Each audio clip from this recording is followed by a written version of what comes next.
بسم اللہ الرحمن الرحیم۔ حضرت ابو ہریرہ رضی اللہ تعالیٰ عنہ سے روایت ہے کہ رسول اللہ صلی اللہ علیہ وآلہ وسلم نے فرمایا، جس نے ایک دن میں 100 بار یہ الفاظ کہے، لا الہ الا اللہ وحدہ لا شریک لہ لہ الملک و لہ الحمد وہو علی کل شیء قدیر، اکیلے اللہ کے سوا کوئی معبود نہیں، اس کا کوئی شریک نہیں، بادشاہی اسی کی ہے اور تعریف بھی اسی کی، اور وہ ہر چیز پر قادر ہے۔ اسے 10 غلام آزاد کرنے کا ثواب ہوگا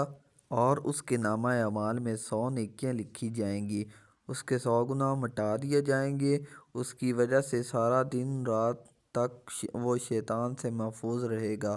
اور کسی کا عمل اس کے عمل سے افضل نہیں ہوگا سوائے اس شخص کے جو اس سے زیادہ ذکر کرے۔ حضرت جابر بن عبداللہ رضی اللہ تعالیٰ عنہ سے روایت ہے کہ رسول اللہ صلی اللہ علیہ وآلہ وسلم نے فرمایا، سب سے افضل ذکر لا الہ الا اللہ ہے، اور سب سے افضل دعا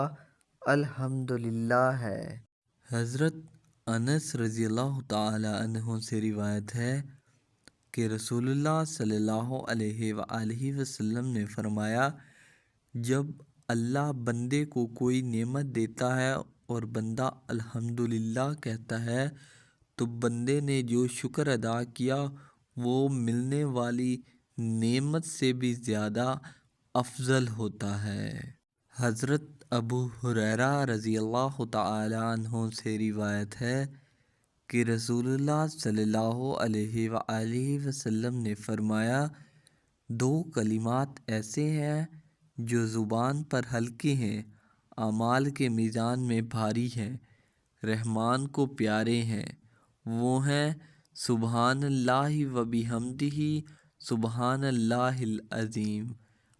میں اللہ کی پاکیزگی بیان کرتا ہوں اور اس کی تعریف کرتا ہوں، پاک ہے اللہ عظمتوں والا۔